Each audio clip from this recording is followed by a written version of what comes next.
Pudiéramos hacernos buenas preguntas como por ejemplo, a la luz de la Biblia, Dios ha dejado establecido en su palabra qué es lo que Él quiere que se haga en un culto, o Dios nos ha dado la libertad de nosotros escoger lo que nos parezca más conveniente, lo que más nos guste.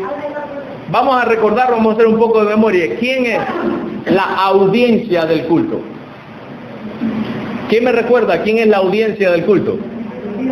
Es Dios la audiencia. Siempre el oferente, que es la iglesia, tiene que encargarse de complacer a la audiencia. Así es cada cantante cuando va a cantar y dar un concierto. Él trata de complacer a los que están sentados ahí abajo. Así es también en cada obra de teatro. Los actores y actrices tratan de complacer a los que están sentados ahí abajo. Bueno, pues en el culto la iglesia tiene que tratar de complacer a la audiencia de Él. La audiencia es Dios. Ahora, ¿ha dejado Dios estipulado en su palabra qué es lo que le gusta a Él? ¿Podemos saber los gustos del Señor y podemos tener en cuenta según su palabra qué es lo que a Él le gusta? Obviamente que la respuesta es que sí. Les voy a decir más. Nunca, miren qué categórica es esa afirmación, nunca jamás Dios ha mandado a hacer algo sin decir cómo lo tienen que hacer. Y si usted mira desde Génesis hasta Apocalipsis, cada vez que Dios dio una orden, que dijo hagan el tabernáculo, Él no le dijo a Moisés, hazlo como te dé la gana a ti y después me lo presenta a ver si me gusta. Le dijo, tienes que medir tanto, lo vas a hacer así, lo vas a cubrir de plata, lo vas a cubrir de oro, vas a hacer esto de tal madera, lo vas a cubrir por acá, por allá, lo vas a ensamblar aquí, lo vas a quitar allá. Incluso dijo cómo tenían que estar distribuidas las tribus. Eran 12 tribus, 3 a un lado, 3 al otro, 3 al otro y 3 al otro. Y Él en el centro, simbolizando que Dios tiene que ser el centro de la nación de Israel. Y no podían ubicarse como les daba la gana a ellos. Dios dijo al este, tal tribu, tal tribu, tal tribu, al norte, tal tribu, tal tribu, tal tribu, al oeste, tal tribu, tal tribu, tal tribu, y al sur, tal tribu. No podías coger si te gustaba más el norte, lo siento por ti, estás en el sur. Incluso cuando entraron a la tierra prometida, Dios decidió por medio de Josué cómo se iba a distribuir la tierra. No podían ir para el pedazo que les daba la gana a ellos. Eso se les asignó también. Cuando Dios le dijo a Noé que tenía que construir un arca, no le dijo, hazla como te parezca a ti. Le dijo, no, la vas a hacer de tal medida, de tal altura, de tantos pisos, con tal madera. La vas a calafatear por dentro y por fuera. Le vas a hacer aquí, le vas a poner una puerta acá, le vas a hacer. No dejó que él improvisara. Él le dijo lo que tenía que haber hecho. Lo mismo ocurre con el culto. Cuando Dios establece en su palabra que hay que rendirle culto a Él, Él no deja a la imaginación de la iglesia cómo tiene que ser el culto. Él ya dejó dicho en su palabra qué es lo que Él quiere que le ofrezcan a Él cada vez que se va a dar culto. De eso vamos a estar hablando en esta mañana. Dice la introducción de mi sermón, Dios ha instituido en su palabra la manera en la que Él quiere ser adorado. Y descuidar las demandas y los gustos del Señor sería una muestra de nuestro egoísmo y de que realmente estamos más preocupados por complacernos a nosotros mismos que complacer a Dios. Lo cual indicaría que en cada culto que celebramos, al Dios que adoramos seríamos nosotros mismos y no al Dios de la Escritura. O sea, si nosotros de verdad entendemos que Dios es el Señor, que significa amo, y que nosotros somos los ministros, que significa siervo, y siervo significa esclavo, o sea, si Él es el amo y yo soy el esclavo tiene que sujetarse a la voluntad del amo. Este amo ha dejado establecido en su palabra cómo quiere que le den los cultos y hay que hacerlo como Él quiere. No hacerlo como Él quiere sería un indicio de rebeldía, rebelión contra la voluntad del amo. No quiero hacerlo como tú quieres, quiero hacerlo como me da la gana a mí, como me gusta a mí. Y si estamos procurando hacer un culto como nos gusta a nosotros, estamos tratando de complacernos a nosotros mismos y no entonces al Señor. Si realmente amamos al Señor, deberíamos preocuparnos por agradarle y complacer todos sus gustos, todos sus designios y todo lo que está prescrito en su palabra. Desafortunadamente los hombres no siempre han seguido ese patrón, no siempre les ha importado lo que Dios ha querido y han hecho del culto un show, un concierto, un teatro, pero no un culto. Vamos a orar y vamos a explicar a la luz de la Biblia qué es lo que Dios designa como un culto. Padre bendito, nos acercamos ante tu presencia en el nombre de tu Hijo. Y Señor, revestidos de su justicia y sellados con tu Espíritu, y rogamos que por medio de tu palabra despiertes a tu pueblo y glorifiques tu santo y bendito nombre para que esta iglesia te sea agradable ante tus ojos, Señor. Para que tú te glorifiques y para que nos pongas como ejemplo de lo que es bueno, de lo que es bíblico, de lo que está correcto. Defiéndenos, Padre, porque tú sabes que todas las personas que han intentado hacer tu voluntad siempre han tenido resistencia y oposición. Pero tu Espíritu levante bandera por nosotros y tú vayas delante de esta iglesia como poderoso gigante. Y si esta iglesia se llama Nestalí, que significa mi lucha, Padre, que sea tu lucha, hazla tú tu propia lucha, Señor, y lucha y pelea por tu pueblo. Te lo rogamos en el nombre de Jesús. Amén. Bien, los hombres, como bien les decía, han instituido las maneras de adorar a Dios y no siempre ha sido como el Señor ha querido. De hecho, podemos ver a la luz de la historia de la iglesia que han habido 3 principios que han seguido las iglesias para adorar al Señor. Está el principio inventivo, está el principio normativo y está el principio regulador. El principio inventivo es el que sigue la iglesia católica. ¿Qué es lo que dice el principio inventivo? Miren, la palabra viene de inventar. El principio inventivo significa que la iglesia tiene la autoridad para establecer lo que ella entienda. Por eso ella inventa. Ella dice, voy a hacer esto, y es lo que hacen los católicos. Vamos a hacer una misa. No es un culto, es una misa. Entonces ellos ponen la mesa aquí delante y lo más importante, el centro de toda la atención de su culto, que no es un culto, es el momento de repartir la hostia. Es el momento de la Santa Cena. No es la palabra, no es la exposición. Por eso ustedes ven un culto en una iglesia católica, ellos leen algunas oraciones, 3 o 4 Padre Nuestro, 2 o 3 rezos y ya a la misa. Ese fue el culto. Ahí no hay predicación, ahí no hay enseñanza de la Escritura, no te cogen la Biblia y te dicen, mira todo lo que quiere decir. Eso no lo van a ver jamás en una iglesia católica. Ellos no saben Biblia, ellos lo único que hacen es comer hostias, más nada. En todos los domingos eso es lo que hacen en la misa, comer la hostia, se acabó. ¿Ok? Ese es el primer principio, el principio inventivo. Ahora, dentro de los evangélicos hay 2 principios. El principio normativo y el principio regulador. Nosotros como bautistas, desde que nos fundamos, siempre tuvimos el principio regulador. Con el surgimiento del movimiento carismático, que siempre han sido del principio normativo, se empezó a infiltrar en el movimiento bautista el principio normativo y ya hemos perdido el principio regulador. Por eso es que ya en las iglesias bautistas se aplaude, se brinca, se hacen cosas que no se hacían antes, porque antes nos regíamos por el principio regulador y ahora hemos cambiado y nos estamos empezando a regir por el principio normativo. ¿Qué dice el principio normativo? El principio normativo, ya lo dice, establece una norma. ¿Cuál es la norma del principio normativo? Si la Biblia no lo prohíbe, lo podemos hacer. Eso es lo que dice el principio normativo. Si la Biblia no prohíbe eso, lo podemos hacer. Y ahí piensen en cualquier cosa. O sea, ¿hay algún texto en la Biblia, como le dije a la clase de candidatos que ya recibieron esto? Aquí lo voy a explicar más profundo que la clase de candidatos, pero ellos saben más o menos de lo que estoy hablando. ¿Hay algún texto en la Biblia que diga, no pueden poner el púlpito arriba de la tarima encima de una mesa y allá arriba parado en una banqueta? La Biblia, no hay ningún texto que lo diga. Entonces, si la Biblia no lo condena, lo puedo hacer. O sea, según el principio normativo, yo pudiera traer una de las mesas verdes esas, ponerla aquí, arriba de la mesa verde, poner el púlpito y encaramarme yo allá arriba a esta altura, como el techo aquí en la y predicar ahí, así, porque no hay ningún texto en la Biblia que prohíba que yo haga eso. Entonces, el principio normativo es peligroso en ese sentido, porque imagínense ustedes, si yo tuviera que esperar un texto de la Biblia que me prohíba explícitamente algo, casi que puedo hacer cualquier cosa. ¿Hay algún texto en la Biblia que prohíba que la iglesia haga un trencito? ¿Hay algún texto en la Biblia que prohíba que los cristianos se paren encima de los bancos para alabar al Señor? Cuando diga, pongámonos en pie y sea arriba del banco, tú dices, no hay ningún texto que diga, no se pueden parar encima de un banco. Entonces, ahí caben muchísimas cosas y desafortunadamente, y les voy a decir algo, he estado orando muchísimo al Señor y yo no había querido hablar esto antes en la iglesia, porque yo he entendido que ustedes no estaban preparados. De hecho, les voy a decir claro, ni siquiera estoy seguro de que estén preparados ahora para el bombazo que voy a tirar ahora. Pero ay de mí, si yo los complazco a ustedes antes de complacer al Señor. Pero vamos a poner un ejemplo claro, un drama. ¿Hay algún texto en la Biblia que prohíba hacer un drama en un culto? La respuesta obviamente es no, no hay ningún texto que lo prohíba. entonces, según el principio normativo, yo puedo hacer un drama. ¿Sí o no? Lo puedo hacer, porque no hay ningún texto que diga, no dramatizarás las historias bíblicas, eso no lo dice. Entonces yo puedo hacer un drama, según el principio normativo. El principio normativo dice eso, si la Biblia no lo prohíbe, lo puedes hacer. Ahora, el principio regulador se parece al normativo, pero es totalmente distinto. ¿Qué dice el principio regulador? Solamente puedes hacer lo que está ordenado.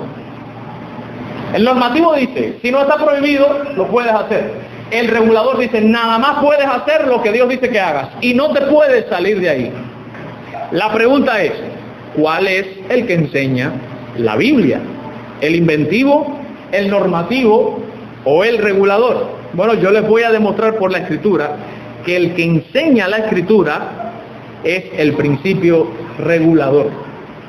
Vamos a ir a la palabra del Señor, a Éxodo capítulo 20. Vamos a leer ahí en los 10 mandamientos. 20.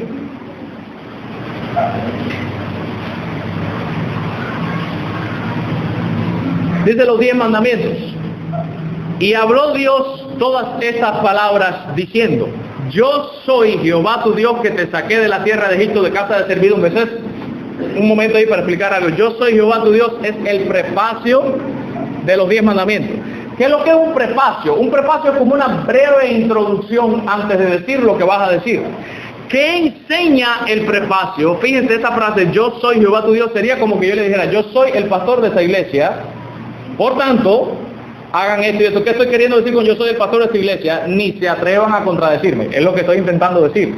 Bueno, cuando Dios dice, yo soy Jehová tu Dios, lo que te está queriendo decir ahí es, ni te atrevas a violar estos mandamientos porque yo soy el Dios tuyo. Yo soy tu jefe, te guste o no, y tienes que acatar lo que yo diga porque soy tu Dios. Es lo que enseña el prefacio.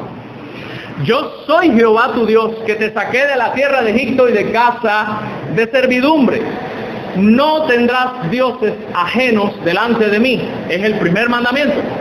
El segundo, que es donde está implícito el principio regulador, que es lo que dice, no te harás imagen, ni ninguna semejanza de lo que está arriba en el cielo. Eso significa que ni él mismo, ni lo que está abajo de la tierra, ni en las aguas debajo de la tierra, no te inclinarás, no las adorarás. Ahora, imagen, hacer una imagen. ¿De qué palabra viene? ¿De dónde viene esa palabra imagen? ¿A qué le suena? A imaginación. Es la cuestión. O sea, este está diciendo, yo soy Jehová tu Dios, soy tu jefe. Tú no puedes tener otro Dios que no sea yo. Pero no te doy permiso para que inventes y te imagines cómo soy yo. O sea, él está regulando y te está diciendo, olvídate de pensar, olvídate de imaginar. No te estoy dando permiso para que te imagines nada. No puedes imaginarte nada. No puedes hacerlo. Está altamente prohibido. Ahí se está viendo el principio regulador en donde Dios está regulando y está cercando y está dejando al hombre sin ninguna posibilidad de inventar o de ser creativo. Le está queriendo decir, no, con cuestiones de adoración no puedes ser creativo. No te imagines si estoy en el trono, en una nube, y al lado está Cristo y el Espíritu Santo está atrás como una paloma. No te doy permiso para que te imagines eso. No te puedes imaginar el cielo, no te lo permito. No te puedes imaginar cómo sería. Obviamente no te puedes imaginar para adorarlo, ¿sabes? No significa que no podamos hacer una lámina o algo de eso. Eso es otra cosa muy distinta.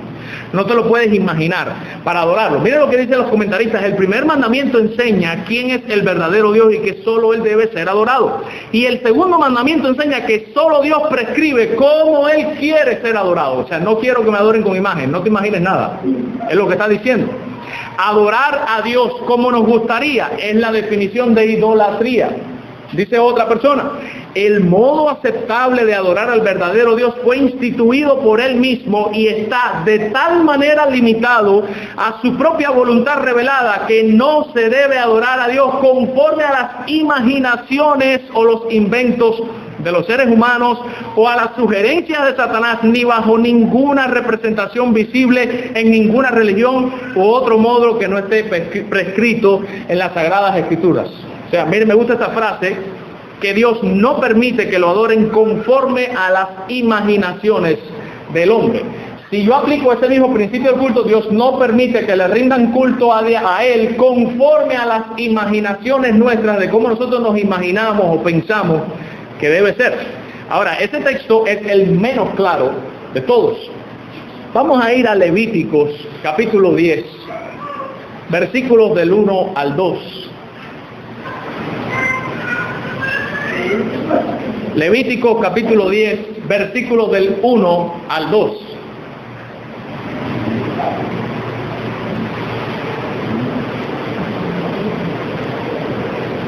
¿Estamos en la palabra? Dice Nadab y Abiú, que eran hijos de Aarón, o sea, eran de la orden de la línea sacerdotal, tomaron cada uno su incensario, hasta ahí van bien, van a ofrecer incienso, y pusieron en ellos fuego, hasta ahí van bien, los encendieron, sobre los cuales pusieron incienso, aquí no está el problema, y ofrecieron delante de Jehová, dice el texto, fuego extraño, y miren lo que dice al lado, que él nunca les mandó. ¿Qué pasó cuando ellos se atrevieron a hacer algo que Dios no mandó? Dice el versículo 2, y salió fuego de delante de Jehová y los quemó y murieron delante de Jehová. O sea, el texto está diciendo claramente que cuando tú te atreves a hacer algo que Dios nunca mandó, eso Él lo considera fuego extraño. O sea, que si Él no mandó un drama y tú te atreves a hacer un drama en un culto, eso sería fuego extraño. Él no lo mandó. No hay ningún. El principio regulador dice que para poderlo hacer, Dios lo tiene que mandar. O sea, Él tiene que decir, hagan esto, hagan aquello, hagan esto, hagan esto. Entonces lo hago. Si no me lo manda, no lo puedo hacer. Aquí está bien claro. Vamos a ir a otro ejemplo bíblico que quiero debate entre ustedes. Miren esta pregunta que les puse. ¿Hasta qué punto es Dios radical con este problema del culto? O sea, ¿es Dios así tan radical como sueno yo a veces cuando estoy predicando? Dice, qué radical es el pastor, por Dios, demasiado cerrado. La pregunta es, ¿el Señor es así de cerrado en esta cuestión de la adoración con Él, de que no puedes hacer una cosa que Él no te mandó? ¿Él es así de cerrado que se enfurece y lo considera fuego extraño y puede llegar a castigar a la iglesia por atreverse a hacer cosas que Él no mandó? Vamos a ver un ejemplo y quiero que comentemos el ejemplo. ¿Tú sí lo crees que sea así? Obviamente. Miren este ejemplo. Dice la Escritura que el arca del pacto no estaba en Jerusalén. Se la habían llevado para otro lugar y David se propone en su corazón, dice, yo voy a traer el arca para acá, para aquí. Hijo, tiene que estar, el tabernáculo estaba en Jerusalén. Y dice David, vamos a traer el arca. Pregunta número 1, ¿era buena la intención de David? ¿Sí o no? Obviamente que era muy buena. David manda a traer el arca. Pregunta, ¿dónde trajo el arca? En unos bueyes encima de una carreta. Ahí él la puso. Ahora viene el arca por un camino que al parecer estaba igual que las calles cubanas y se empieza a mover aquel y tropezaron, dice la Escritura que los bueyes tropezaron. Imagínense aquel carretón y el arca del pacto, nada más y nada menos, está ahí tambaleándose y hay un hombre que se llama Usa que tiene la buena intención de que el arca no se caiga. ¿Qué hizo Usa? La intentó aguantar porque él dijo, no se puede caer. Si esa arca se cae, hermano, y se rompe. Imagínense ustedes. Usa tocó el arca con la buena intención de que no se cayera el arca. ¿Qué le pasó a Usa? Dice la Escritura que el Señor lo mató. Murió ahí por haber tocado el arca. ¿Por qué Dios fue tan radical si Él tenía una buena intención? Porque es que hay un mandamiento explícito en la Biblia de cómo tenían que trasladar el arca. O sea, cuando Dios dijo, muevan el arca, Dios nunca les dijo, muévanla como ustedes entiendan y donde ustedes aparezcan. No. Es que lo que les digo, que el principio regulador se ve en todas partes de la Escritura. Dios no te deja imaginarte cómo vas a trasladar el arca. Él ya te dice cómo la tienes que trasladar. ¿Dónde lo dice? Vamos a buscar. Éxodo capítulo 25, versículos del 12 al 14. Éxodo capítulo 25, versículos del 12 al 14. Dice que en el arca, estoy reduciendo, fundirás para ella 4 anillos de oro. O sea, el arca era una cosa cuadrada que en las esquinas tenía 4 anillos de oro, y dice que pondrás en sus 4 esquinas 2 anillos a cada lado y 2 anillos al otro lado, y harás unas varas de madera de acacia, las cuales cubrirás de oro, y meterás las varas por los anillos a los lados del arca, y lo dice claramente, para llevar el arca con ellas.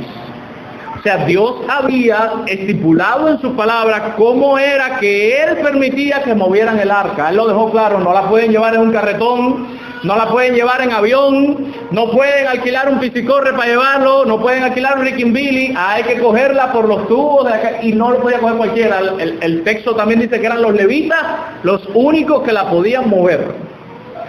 O sea, que había que llevarla sobre los hombros, y solamente los levitas, nadie más la podía llevar, nadie de la tribu de Aarón, de la tribu de Rubén, no, solamente los de la tribu de Leví eran los únicos que estaban autorizados para hacer eso. Una vez más, el principio regulador se ve aquí. Dios tiene un mandamiento explícito: la tienen que llevar los levitas sobre sus hombros. Se está violando el mandamiento explícito y se está ofreciendo fuego extraño, porque se está haciendo algo que Dios no mandó. ¿Qué es lo que se está haciendo? Se está llevando el arca en un carretón. Y por encima de todo, que nadie la podía tocar, Usa la tocó, y ahí ya sí se le acabó la paciencia al Señor, y mata a Usa por haberse atrevido a desobedecer las órdenes del Señor. Entonces la pregunta ¿es Dios así de radical con estos mandamientos que tienen que ver con Él? La Biblia está siendo clara, hermanos: sí es radical, es bastante radical. No le gusta, no quiere, no lo soporta. Miren otro texto. Vamos a buscar Deuteronomio capítulo 12, versículos desde el 29 al 32. Deuteronomio capítulo 12,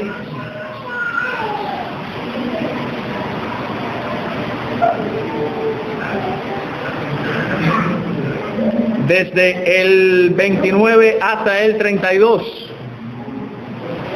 Miren lo que Dios le dice a su nación. Dice: cuando Jehová tu Dios haya destruido delante de ti a las naciones a donde tú vas para poseerlas, y las heredes y habites en su tierra, guárdate. La idea de guardarte es cuídate. ¿De qué te vas a cuidar? De que no tropieces yendo en pos de ellas, después que sean destruidas de ti. No preguntes acerca de sus dioses, diciendo: de la manera en que servían aquellas naciones a sus dioses, yo también les serviré.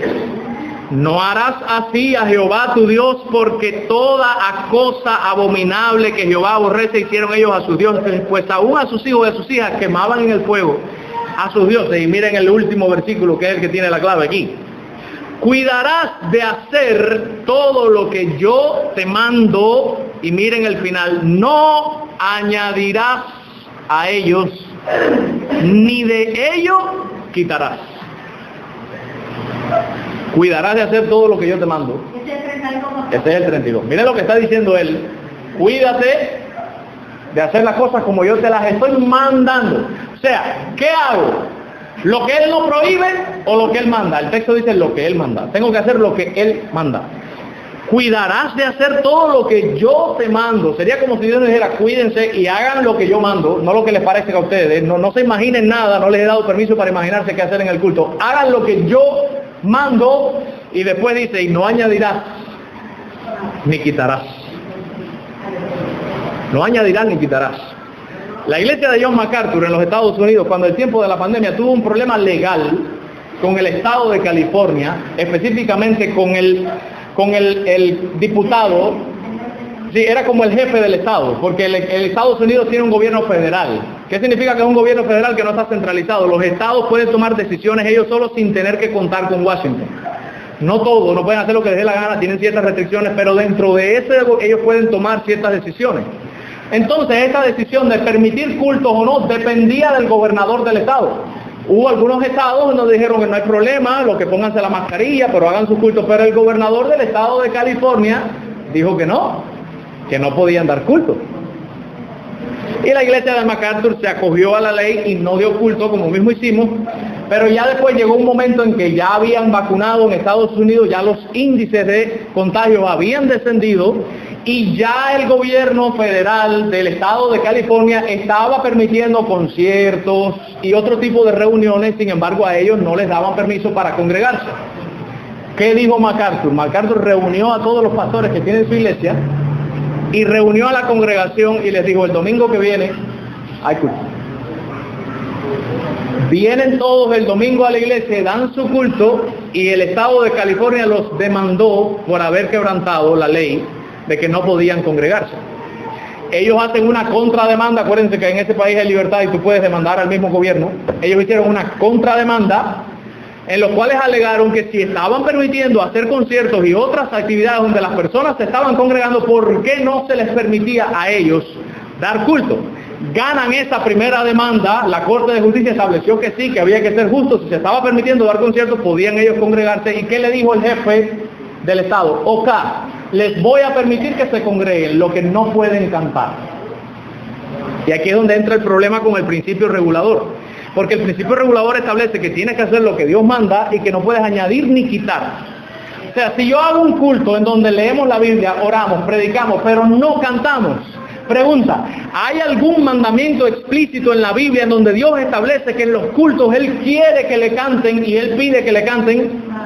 Y dice el principio que no puedo ni añadir ni quitar. O sea, yo no puedo dejar de cantar porque un hombre me está dando una orden sobre la iglesia, cuando la Biblia enseña que el Señor de la iglesia es Cristo. Cristo es la cabeza de la iglesia. ¿Qué dijo John MacArthur? Lo mismo que respondieron Pedro y Juan: es menester obedecer a Dios antes que a los hombres. Vamos a cantar en todos los cultos porque Dios dice y manda en su palabra que en cada culto vamos a cantar, y nosotros no vamos a temerles a ustedes antes que a Dios. Vamos a cantar y que sea lo que fuera. Los demandaron. Y John MacArthur apeló personalmente al presidente Donald Trump. Le pidió ayuda a Donald Trump. Donald Trump envió un abogado de él personal y ellos fueron a juicio y ganó la iglesia de John MacArthur.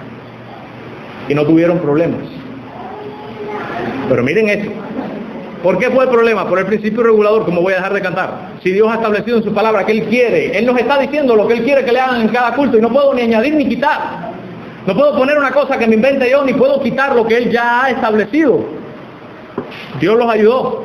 ¿Qué pasa con el Nuevo Testamento? ¿Hay algún texto en el Nuevo Testamento que nos presente el principio regulador? Porque hasta ahora hemos estado viendo el Antiguo. ¿Hay alguno en el Nuevo? Sí lo hay. Vamos a ir a Juan capítulo 4, versículos desde el 20 al 24.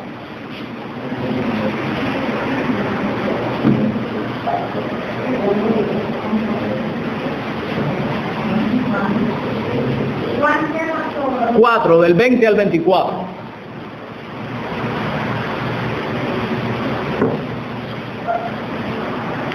¿Estamos ahí?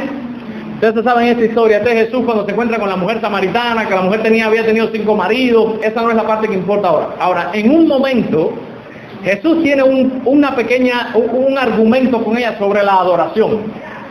Y miren lo que ella le dice en el versículo 20. Dice: nuestros padres. Ella es samaritana. O sea, cuando dice nuestros padres, se refiere a nuestros padres los samaritanos. Nuestros padres adoraron en este monte, y vosotros, o sea, ustedes los judíos, porque ella era samaritana, no era judía. O sea, el samaritano es una mezcla de judío con gentil. Eran considerados como no judíos porque eran considerados traidores de la nación de Israel.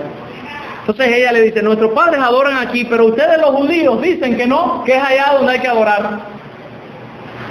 ¿Y qué le dijo Jesús? Mujer, créeme, que la hora viene cuando ni en este monte ni en Jerusalén adoraréis al Padre. Y dice: ustedes los samaritanos adoran lo que no saben. Y dice: y nosotros adoramos lo que sabemos, porque la salvación viene de los judíos. ¿Qué le quiso decir Jesús?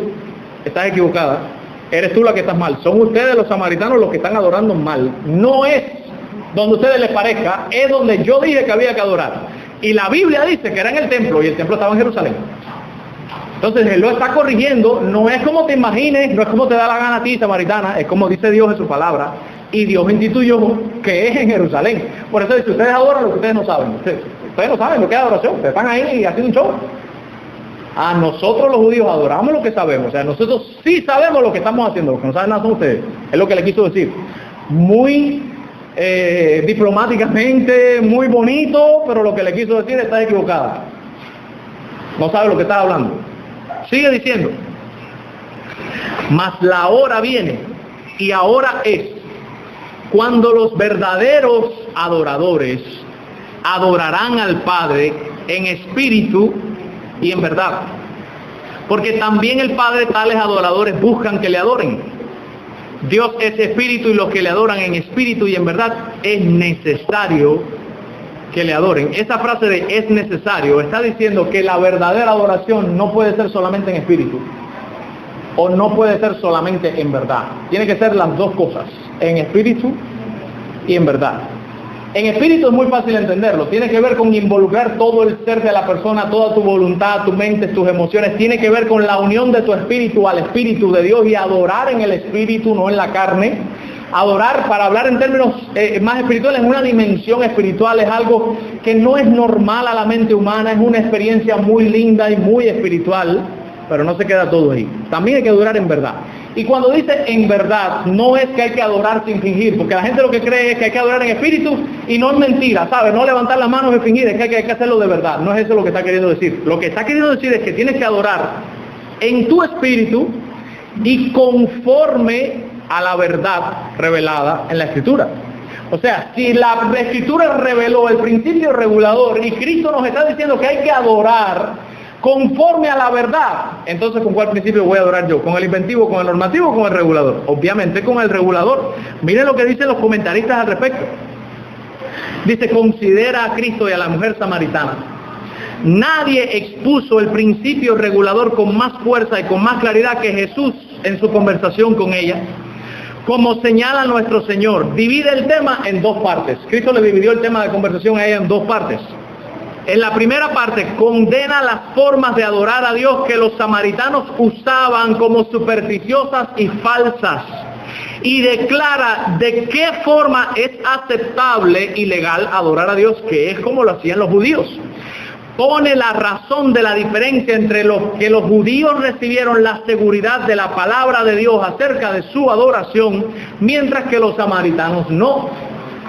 Por esto Jesús les dice: ustedes adoran lo que no saben. Y esa declaración nos lleva a la siguiente conclusión: todas las supuestas buenas intenciones son golpeadas por este rayo de la palabra de Cristo, que nos dice que los hombres no pueden hacer nada más que errar cuando están guiados por su propia opinión y no toman en cuenta la palabra de Dios ni ninguno de sus mandamientos.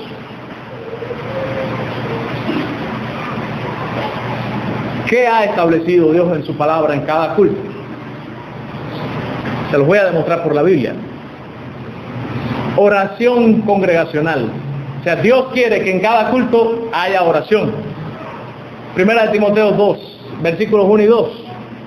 Ya lo leímos en la lectura bíblica. Quiero ante todo que se hagan rogativas y oraciones por todos los hombres, por los reyes, por los que están en eminencia, porque esto es bueno y agradable delante del Señor. Y recuérdense que la declaración de propósito de la carta dice: estas cosas te escribo para que sepas cómo debes conducirte en la casa de Jehová.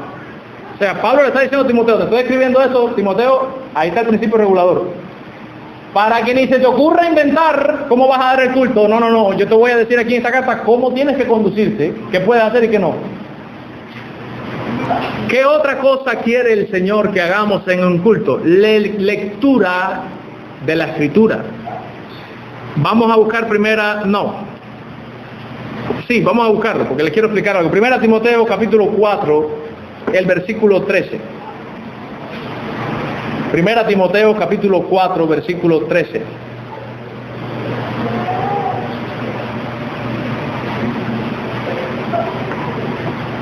Le dice Pablo a Timoteo: entre tanto que voy, ocúpate en la lectura, la exhortación y la enseñanza. Ahí la clave es la palabra lectura. Ocúpate en la lectura. ¿Qué lectura es esa? ¿Qué le está diciendo Pablo a Timoteo? ¿Dedícate tú a leer la Biblia o dedícate a leerle la Biblia a la iglesia? Sí, pero lo sabemos no por el español, porque fíjate que en la traducción se perdió la connotación de la palabra. Porque es que en griego hay dos palabras para leer: leer públicamente y leer para ti. El que está ahí es leer públicamente. O sea, lo que Pablo le está diciendo a Timoteo es dedícate, ocúpate en leerle a la congregación la Biblia, en exhortarlos y en enseñarles. Eso es lo que está diciendo él. Entre tanto que voy. O sea, eso es lo que tienes que hacer. Léele la Biblia, exhórtalos y enséñales. Eso es lo que está diciendo Pablo ahí. O sea, que ahí claramente de ese mismo texto se desprenden dos cosas que Dios quiere, dos elementos dentro del culto. La lectura y también quiere la predicación o enseñanza de las Escrituras. O sea que ya vamos por tres. Dios quiere que oremos en todos los cultos. Dios quiere que leamos la Biblia en todos los cultos. Dios quiere que se predique la Biblia en todos los cultos. Y miren eso, para que ustedes vean que no era una práctica y para que ustedes vean que no estoy intentando manipularlos o cerrarlos y volverlos conservadores a la fuerza, sino que estoy intentando demostrarles por las Escrituras que es cierto. ¿Cristo participaba en este tipo de liturgia? La respuesta es sí. Miren Lucas. Lucas capítulo 4, versículos desde el 16 al 21. Lucas capítulo 4, versículos desde el 16 hasta el 21. Miren esta cuestión aquí. Leer con el entendimiento. Dice, vino a Nazaret, obviamente está hablando de Jesús, donde se había criado, y en el día de reposo entró en la sinagoga, o sea, va a un culto que se está dando en la sinagoga. Conforme a su costumbre, miren lo que dice, se levantó a leer. O sea, Cristo está de acuerdo con esto, en que se lea la Biblia en la iglesia. Respuesta sí, si él mismo lo hizo. Y miren lo que dice, y se le dio el libro del profeta Isaías, y van a tener una lectura bíblica. Y habiendo abierto el rollo, halló el lugar en donde estaba escrito, el Espíritu del Señor está sobre mí por cuanto me ha enviado y me ha ungido para dar las buenas nuevas a los pobres, me ha enviado no sé qué cosa, a predicar el año agradable del Señor. Y dice que enrolló, esa fue la lectura. Y después que enrolló, empezó a predicar. ¿Lo ven ahí? Hay lectura de la Escritura y hay predicación de la Escritura como dos elementos separados. Se lee y se predica. ¿Qué otra cosa ha mandado el Señor? Canto congregacional. Y aquí no nos vamos a detener porque llevo 2 domingos pasados enseñándoles por los salmos que el Señor nos está mandando que le canten y le canten a Él. Eso está claro. No vamos a volver a ser redundantes. Canto. ¿Qué otra cuestión ha instituido el Señor en sus cultos? El bautismo. Ahora, aquí sí tenemos que ser claros. No siempre hay una persona para bautizar. Entonces, obviamente, todos los domingos no podemos tener bautizo porque no siempre hay una persona para bautizar. Pero lo que está establecido es que siempre que haya alguien, no se debe retener ni demorar el bautismo porque es uno de los elementos del culto a Dios y a Dios le agrada que en el día del Señor, que es el domingo, como parte del culto, también se bauticen hermanos en caso de que hubiesen hermanos para bautizar. Y aquí tenemos la gran comisión, ir por todo el mundo y predicar el Evangelio a toda criatura, bautizándolos en el nombre del Padre, del Hijo y del Espíritu Santo y enseñándoles a que guarden todas las cosas. Y aquí yo estoy con vosotros todos los días hasta el fin del mundo. O sea, Dios lo manda a que hay que buscarlo y después que lo buscas, lo hace tu discípulo, o sea, lo enseñas y después lo bautizas. Y después lo enseñas a guardar todas las cosas. O sea, le sigues enseñando lo que es la santificación y lo que a Dios le agrada. Entonces, bautismo. ¿Qué otra cuestión también demanda Dios en su palabra? La cena del Señor. Dice Pablo en 1 Corintios 11, que lo vamos a leer ahorita en la Santa Cena, así que no lo vamos a buscar ahora. Esto mismo recibí del Señor y es lo mismo que les estoy enseñando, que el Señor Jesús, el día en que antes de ser crucificado, cogió el pan, lo partió y tomó y dijo, comed, esto es mi carne. Y después tomó vino y dijo, tomad de esto, que esto es mi vino. Y dice, hagan esto siempre en memoria de mí. O sea, Él mandó, háganlo.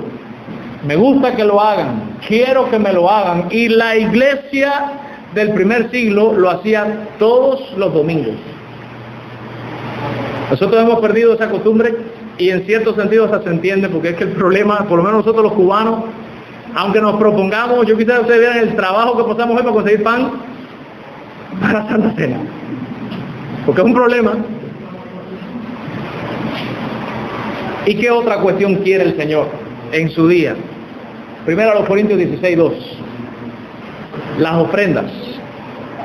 Primera a los Corintios capítulo 16, versículo 2. Mírenlo aquí claramente, Pablo lo dice y lo deja claro en Corintios.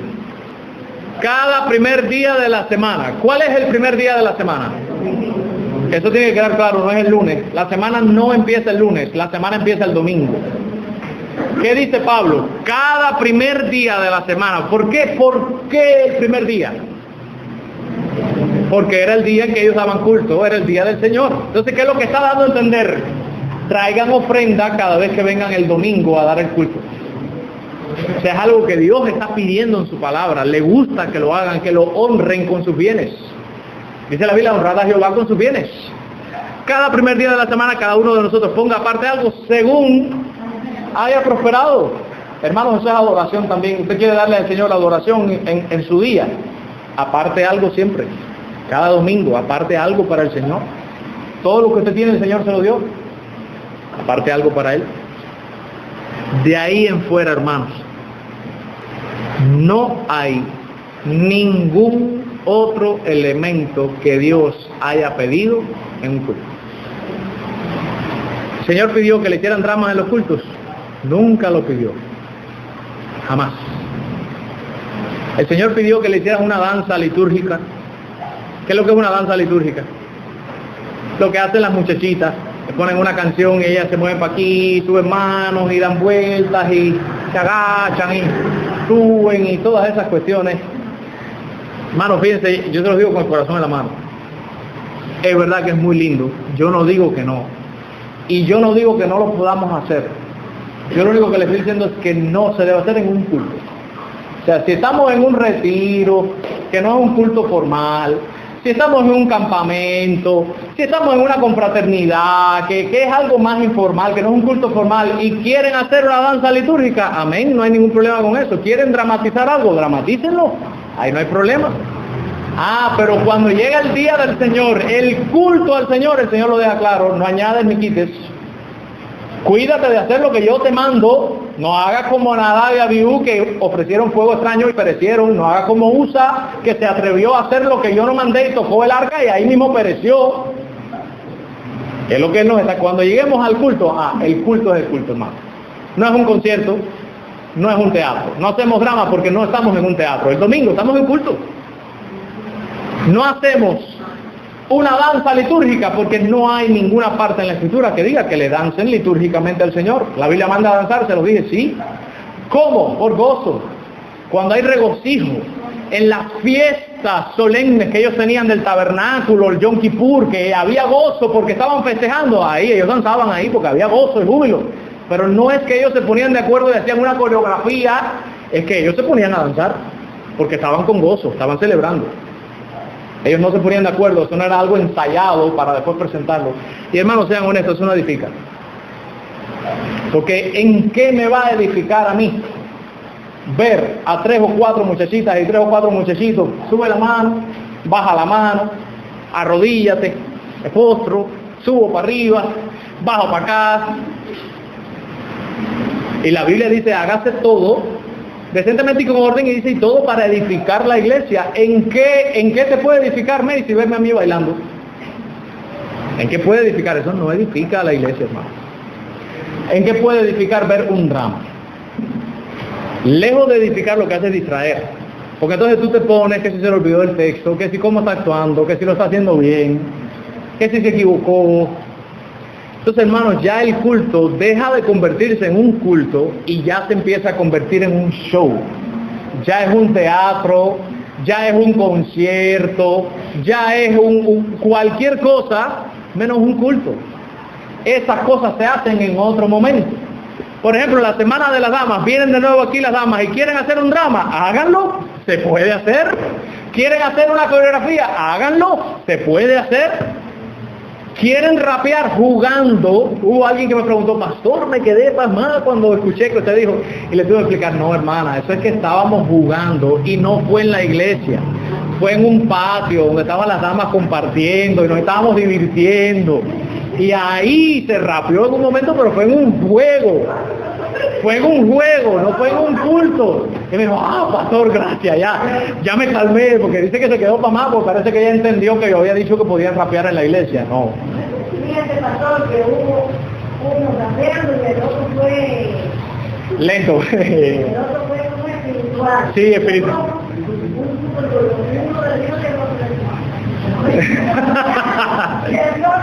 Pero era un juego, hermano. Esta madurez, fíjense lo que les digo, esta madurez, uno la tiene que tener. Por eso no se asombren, yo no palmeo en la iglesia. Y el domingo pasado les hablé del palmear, porque les dije que esto no es aplaudir, esto es hacer ritmo. Y Dios no pide en ninguna parte de su palabra que le hagan ritmo. Aplaudir es esto. Suponiendo que Dios quisiera que le aplaudieran, sería esto, no sería esto. Esto es ritmo. ¿En qué parte de la escritura dice, háganme ritmo ustedes? Quiero que tengan complejo de batería y me estén dando el tiempo de la canción para yo saber cómo tengo que ir? Eso no lo dice la Biblia en ninguna parte. Entonces, ¿por qué tengo que hacer ritmo? No me gusta. Respeto al que lo haga, no lo critico, pero yo entiendo, según la Biblia, que no hay necesidad, además de que promueve distracción y promueve desenfoque de la letra, que es lo más importante, y del canto, que es lo más importante. Pero hay que ser lo suficientemente maduro, como por ejemplo, verme aquí en un culto así dirigiendo, no sé, y que un día vayamos a la playa y de repente saque un pandero y empiece, ¡ey! Se va a decir, ¡ay, ya perdió! No, no debe ser conservador. Lo que pasa es que yo sé bíblicamente que en otro contexto sí lo puedo hacer, pero cuando esté en la presencia especial de Dios, en un culto a Él, ahí no, porque Él ha establecido en su palabra cómo es que quiere que lo adoren. Y yo tengo que respetar los gustos de Él, porque si no, ¿a quién le doy el culto? ¿A mí o a Él? Cuando tú aplaudes, ¿por qué aplaudes? Porque el Señor lo pide o porque a ti te gusta. Porque te gusta. Cuando una canción no te gusta y dice, qué fea está esa canción, ¿en quién pensaste? ¿En los gustos tuyos o en los gustos del Señor? En los tuyos, tú estás pensando en ti, tú estás siendo egoísta. Ay, a mí no me gustó. No, pues no era para ti. Nunca se pensó en ti. Nunca se pensó en mí. Es cierto que hay canciones que nos gustan más, y si te gusta la canción puedes ponerla porque te gusta. Tú puedes decir, quiero poner esta canción porque me gusta, pero tienes que entender claro, la canción es por el Señor. ¿Qué pasa entonces con un coro? Y eso es lo que les voy a decir. Porque esto es tremenda pregunta, y esto es un debate que yo tengo dentro de mí mismo hace rato. Yo vengo arrastrando con esto. Yo digo, ¿será o no será? ¿Lo podremos hacer o no lo podremos hacer? ¿Al Señor le gustará o no le gustará? ¿Cuál es el problema del coro? La Biblia manda a cantarle en la iglesia, sí, la congregación de los santos, todos juntos como un solo cuerpo. A Dios no le gusta que el cuerpo esté fragmentado. O sea, Dios no quiere un bulto de gente cantando y otro bulto de gente mirando como cantan los otros, porque ya deja de ser un culto y se convierte más como en una especie de actuación que se está haciendo para esta gente que están aquí abajo. Yo me he partido la cabeza con esto y he buscado en la Biblia y he pensado en el coro de los ángeles que se le apareció a los pastores y les cantó. Y he pensado en este texto, vamos a buscarlo primero a los Corintios, capítulo 14, versículo 26. Primero a los Corintios, capítulo 14, versículo 26. Pablo aquí le está hablando una vez más a los hermanos de la iglesia y les está poniendo en orden el culto. Les está diciendo cómo deben hacer las cosas en el culto. ¿Y qué le dice Pablo? ¿Qué hay pues, hermanos? Cuando os reunís, ¿para qué se reúnen? Obviamente para dar culto. Cada uno de vosotros tiene salmo, tiene doctrina, tiene lengua, tiene revelación, tiene interpretación. Hágase todo para edificación. O sea, está diciendo que si lo haces para edificar, lo puedes hacer. Lo que me resulta es cuando reunís cada uno, tiene salmo. ¿Qué es lo que es un salmo? El salmo es una canción. Y dice cada uno. O sea, que pareciera dar a entender el texto que si hay una persona que tiene una canción que tiene la capacidad de edificar a la iglesia, lo puede hacer. Fíjense, pareciera darlo a entender el texto claro. Por eso, teniendo en cuenta este texto, es que siempre he permitido, y en todas las iglesias donde he ido, sí hago coros. ¿Qué es lo que siempre hago? Bueno, no había podido anteriormente, porque en la iglesia anterior era el campo, hacíamos coro, pero no había dónde proyectar. Pero lo que vamos a hacer es, cuando hagamos la cantata de Navidad, el coro se va a poner aquí, va a cantar, pero vamos a proyectar la letra, para por si alguien quiere unirse, lo haga.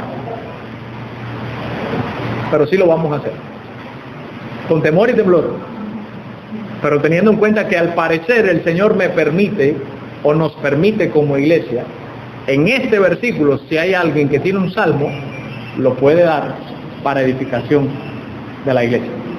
No sé si recuerdan los que estuvieron este domingo en la noche que yo canté, si no tienes a Dios, no tienes nada. Y yo dije al principio, yo no me gustan mucho las participaciones especiales. ¿No se acuerdan que se lo dije? Y es por eso, porque siempre tengo esa duda. ¿Le gustará o no al Señor? ¿Lo podré o no lo podré hacer? Hermanos, eso es temor de Dios y eso es tener deseos de agradar al Señor.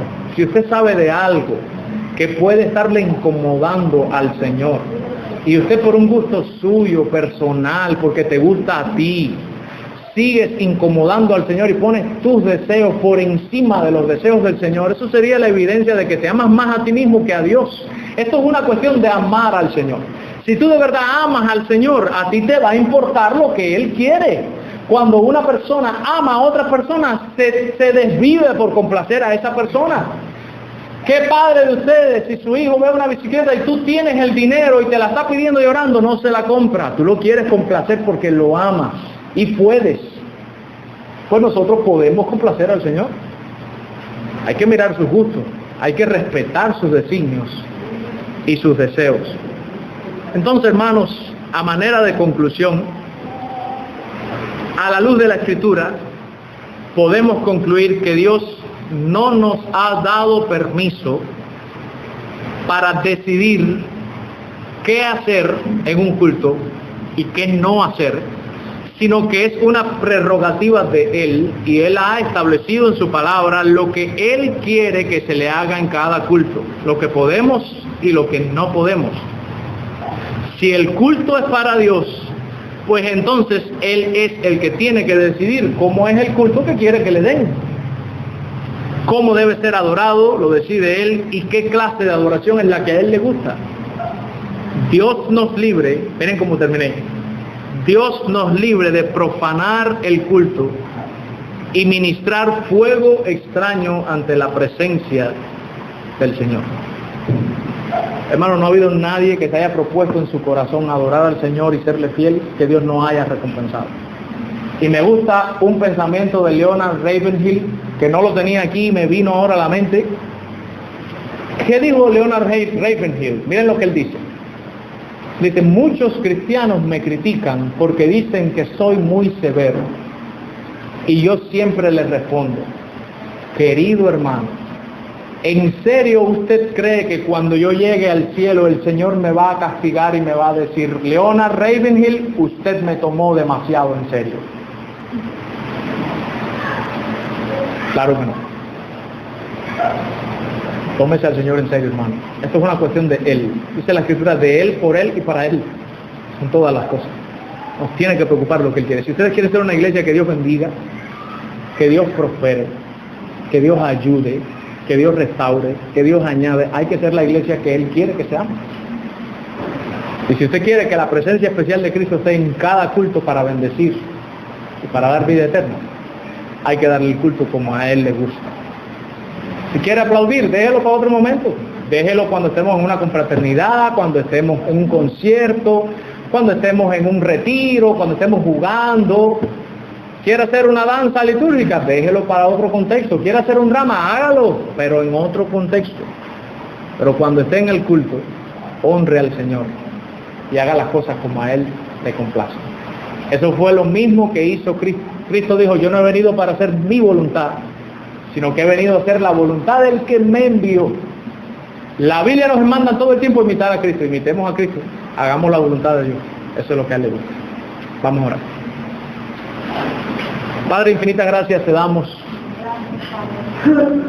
Y ayúdanos a quebrantar nuestro ego y nuestro orgullo, Señor, y bajar la cabeza ante ti. Rendirnos a ti, Señor, reconociendo que tú eres nuestro Dios y tú eres el que mandas. Tú eres el que decides cómo ha de ser tu culto, y ayúdanos a respetarte, Señor. Danos la capacidad de gozarnos al igual que tú en las cosas que a ti te gustan.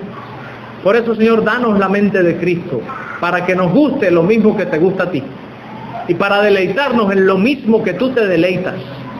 Haznos como Jesús, Señor, porque estoy seguro que Él se deleita en todo lo que tú te deleitas, Padre. Forma a tu Hijo en nosotros por medio de tu Espíritu, y ayúdanos a honrarte en todo momento y procurar siempre tu gloria y tu beneplácito. Te lo rogamos, Padre, en el nombre de Jesús. Amén. Y bien, hermanos,